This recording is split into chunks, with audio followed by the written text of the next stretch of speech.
all this area was crossed by two rivers that they are all dried now. With the climate that we have at the moment, we have very, very dry periods, almost no raining at all, from spring to autumn, and a little bit of raining during the winter time. Of course, there are exceptions, like yesterday that we had a very, very sunshining weather in Athens, and at the northern part of Greece, many people died because of floods.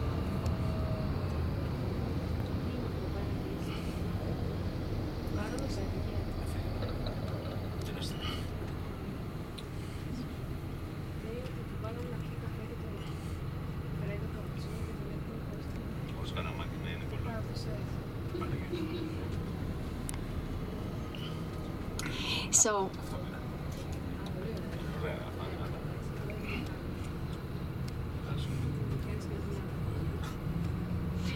ahead of us, a bit to the right, as we pass by, you're going to see the National Garden, or the Royal Garden, as it used to be called, because queens were responsible about the architecture of that garden. And it's full of typical plantation. It's also a botanical garden.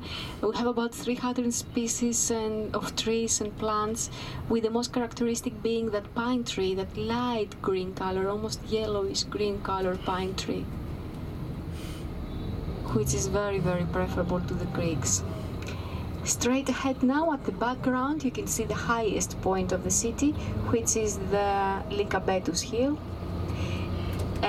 Lycabettus Hill means the Hill of Wolves, and on the top there is a small chapel dedicated to St. George, which is sun protecting the city of Athens nowadays, that the Athenians are Christians. At the right side, as we see it, there is also a small cafeteria with a wonderful view.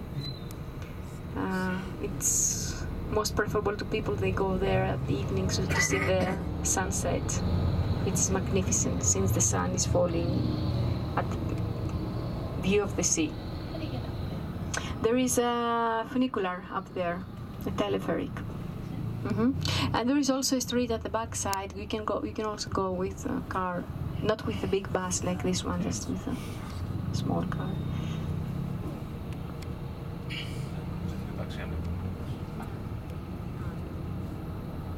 So you can see on the right by the street there are some antiquities, and you have to imagine that all over the city, underneath of whatever we get to see, there are ancient places like that.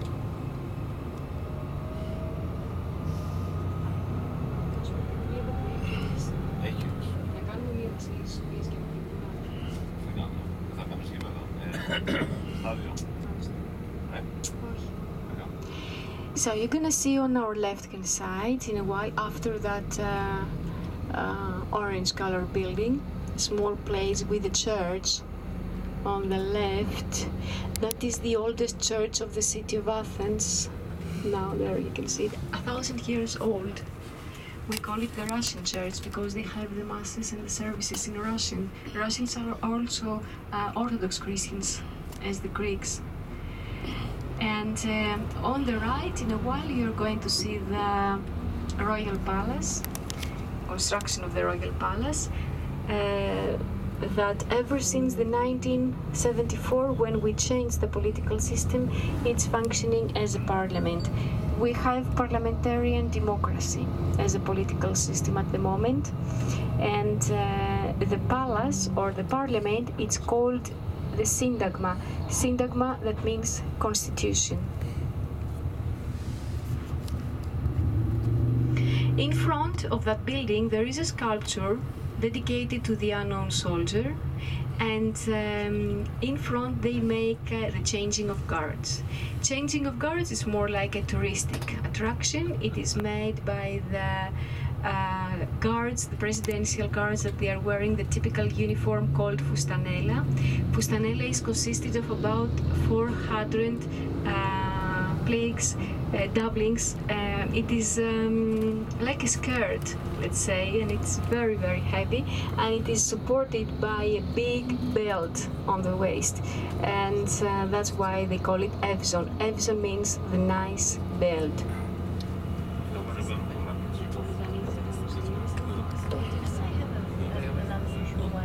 Yes, you can see them now on our right. We won't have the chance to wait until the next changing of guards, but yes, they have a very unusual way of marching.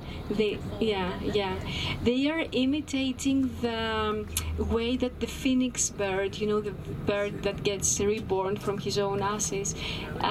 It's a mythological bird, so I don't know how they know the way that the bird is walking, since it doesn't exist. But yeah, they are trying to imitate that step, so they lift their legs very high and then they have very noisy getting it down, because they're wearing some shoes with wooden soles with nails on it. Exactly. You can see neoclassical buildings, very beautiful. Those were residential. It was a residential area, and about 200 years ago, when the first important families of the city were installed here. Nowadays they function as museums and embassies.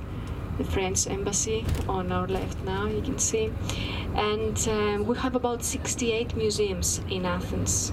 Most of them, they are related to the archaeology and the history, like the Benaki Museum that you're going to see in the next corner on the left. Cycladic Art Museum, the War Museum and Byzantine Museum, all of them, they are here at this street. This is the Queen Sofia's avenue. At the little street that we have on our right now, which is closed, they don't permit us anymore to cross it. A few years ago, we used to include that to the panoramic driving of the city, is located the presidential residence and the house of the government, the Maxim house. Many incidents happening and people attacking the prime minister were very, very in bad humor with his governing. So they don't permit anymore nobody to pass by with a car, only walking. You can see all this police force here.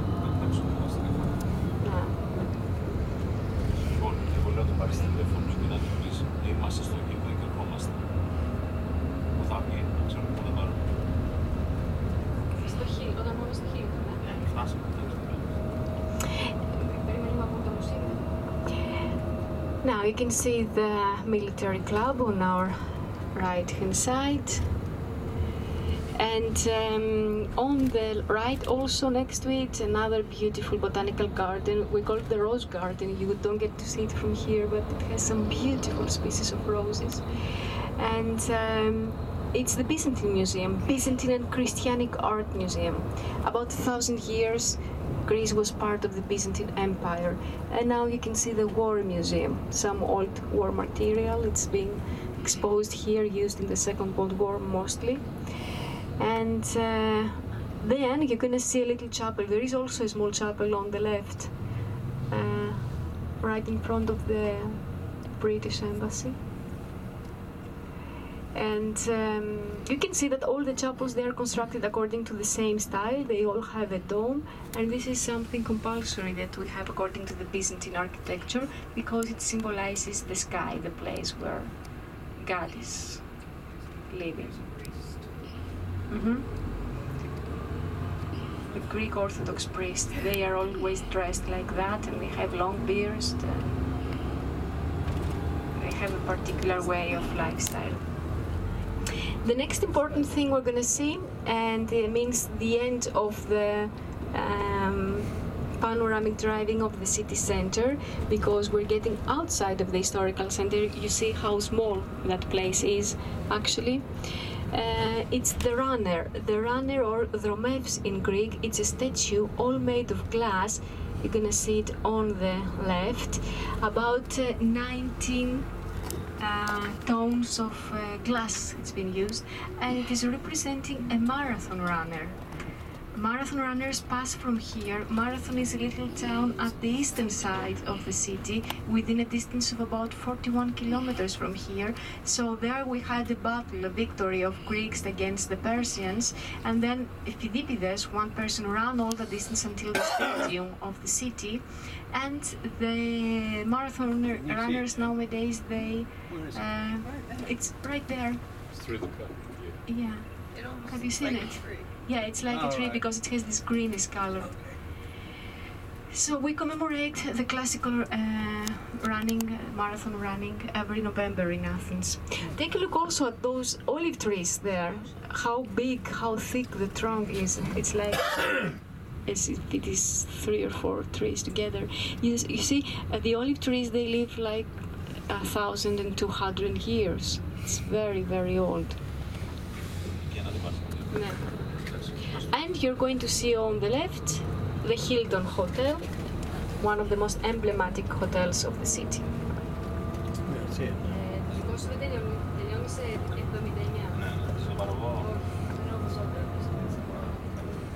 Είμαστε στο τιβάνι.